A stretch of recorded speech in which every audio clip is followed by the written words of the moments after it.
Odisha police से वीर जवान को आज दिन में श्रद्धांजलि ज्ञापन करुछि। किंतु यही लड़ाई समाप्त होना जदियो माओवादी विस्तार एवं प्रभाव ह्रास पाई तथापि आज भी राज्यर किसी अंचल परिस्थिति आह्वानपूर्ण भाव में अच्छी।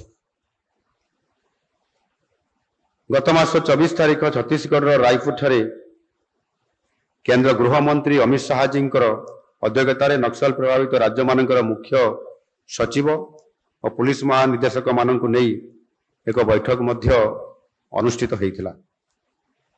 उक्त बैठकर निष्पत्ति अनुजाई आम सरकार केंद्र सरकार सहभागितार नक्सलवादी को निर्धारित समय मध्य ओडिशारू निपात करने दृढ़ संकल्पबद्ध। यापाई पुलिस बाहिनी को सुदृढ़ करने को आवश्यक सरंजाम अस्त्रशस्त्र प्रशिक्षण उपकरण जानवाहन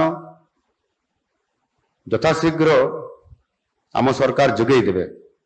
माओ प्रभावित जिला गुड़िकर आरक्षी अधीक्षक माने माओ दमन अभियान को अधिक त्वरान्वित करी माओवादी कार्यकलाप सफल मुकाबला करने संकल्पबद्ध होबार आवश्यकता अछि।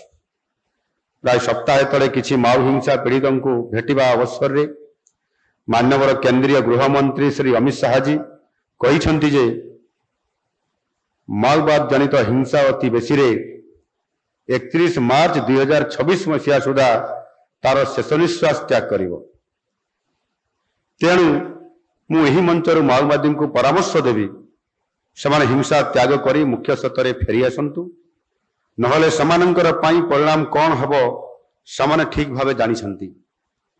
माओ हिंसा को दमन करिया पाई राज्य पुलिस एवं केंद्र सुरक्षा बल पाई सरकार तरफ ब्लांक चेक प्रदान करा जायछि।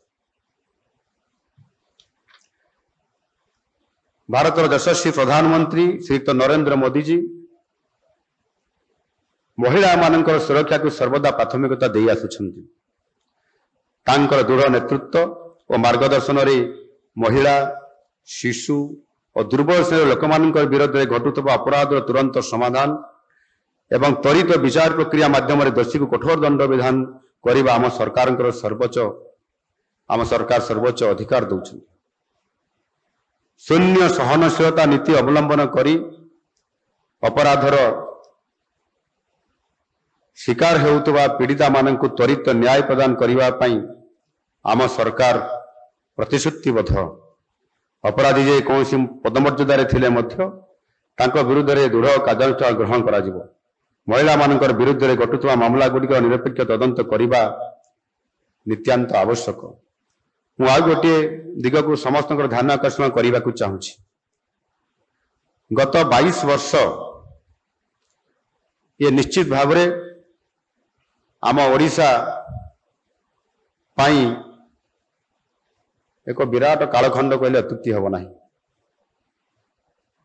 ये 22 वर्ष अर्थात 2022 मसीहा सुधा महिला हिंसा विरुद्ध रे दंड विधान हार हेउची प्राय 9.73%, जहाँकि अत्यंत नैराश्यजनक।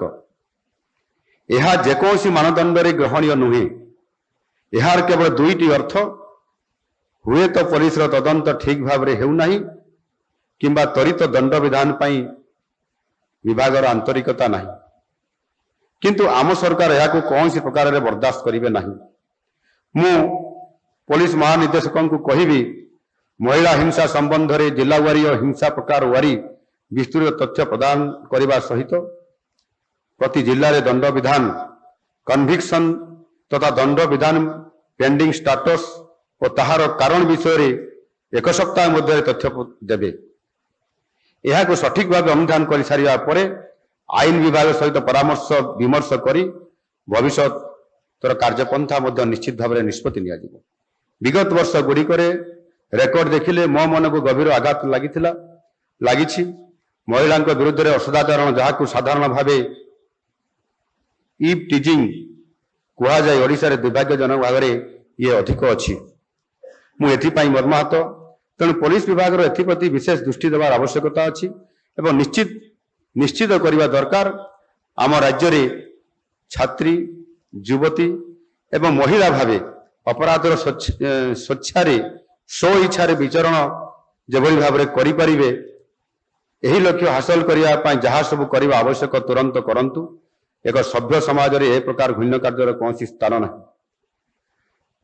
थाना को न्याय पर आसुवा लोक प्रति विशेष करके महिला प्रति सौजन्यता और विशृंखलार सह उत्तम आचरण प्रदर्शन करने तथा सेमानंकर अभियोग को धैर्यर सहित शुणा एकांत आवश्यकता।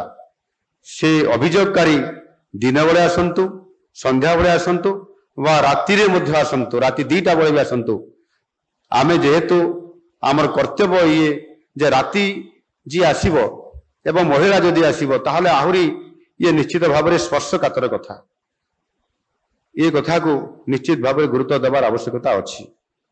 यह व्यतीत पुलिस मासरे जिलावारी हेउतबा अपराध समीक्षा सभारे पुलिस कर्मचारी को ए संपर्क में सचेतनता करा जिबा दरकार एवं जो क्षेत्र में जो अधिकारी माने कौन सी जगह जदि काम करिबारे कौन सी उणा अधिके ताकू ग्रहण करूना ठीक भाव में पालन करूना स्वतंत्र भाव में प्रशिक्षण देवार आवश्यकता आवश्यक मन करे। जनसचेतनता सृष्टि करने सह पुलिस जनसाधारण बंधु बोली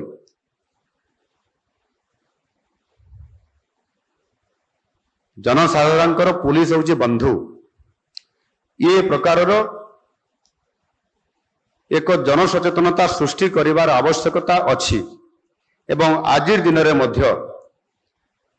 ताकू आधार करी आमको एभली एक विश्वास तैयारी करने पड़ो आ जो दिन आम से विश्वास तैयारी करी पारिबा से दिन ही आम जानिबा जे आम विभाग आम समस्ते सामग्रिक भाव में आम आज लोकंकर निकटतर हो पारिछु। राज्यर विभिन्न थाना गुड़िक महिला और शिशु डेस्क को अधिक क्रियाशील कर आवश्यकता अच्छी। फल महिला और शिशु मान विरुद्ध रे घटुवा विभिन्न अपराध गुड़िक सफल तदंत निमंते पदक्षेप निया जाई परिबो। ओडिशा पुलिस रो मंत्र हेउछि सेवा और सुरक्षा। तेणु पुलिस रो काम हेउछि केवल न्यायपूर्ण व्यवहार नुहे यह साधारण रे देखा देवा उचित। जेमिति इंग्राजी रे कहा जाए not only giving justice but should be seen to be giving justice. आशा करुछि एही दिग प्रति पुलिस को विभिन्न स्तर में नेतृत्व देउथबा अधिकारी माने स्वतंत्र भाव में ध्यान देवे। शिशु और महिला प्रति हेउथबा ऑनलाइन निर्यातना को प्रतिहत करिया पई साइबर कॉम्प्लेक्स भुवनेश्वर ठारे शिशु और महिला ऑनलाइन निर्यातना मॉनिटरिंग यूनिट कार्य करुछि एवं यहाँ को अधिक सुदृढ़ तथा यार सफल रूपायन पाई मु आशा व्यक्त करुछि। साइबर क्राइम को रोकिया पाई पुलिस रो निजे टेक्नोलॉजी को बहुल भाव में व्यवहार करिवार आवश्यकता अछि। नियमित व्यवधान रे स्वतंत्र अभियान चलाई निशा कारोबार जनित संगठित अपराध विरुद्ध रे दृढ़ कार्यानुष्ठान ग्रहण करिबारे ओडिशा पुलिस रो भूमिका प्रशंसनीय। बेआईन निशा कारोबार को बंद करिबा काम को मिशन मोड रे करा जाऊ जहा द्वारा आम युववर्ग भविष्य सुरक्षित हो पारिबो। तेणु जेतेबेले से थाना को आसे ताहार भरोसा थाए जे पुलिस ठारू न्याय पाइबो। तेणु आम समस्तंकर कर्तव्य हेउछि सेही साधारण लोकटीर भरोसा को बजाई रखी उपयुक्त पदक्षेप नेबा।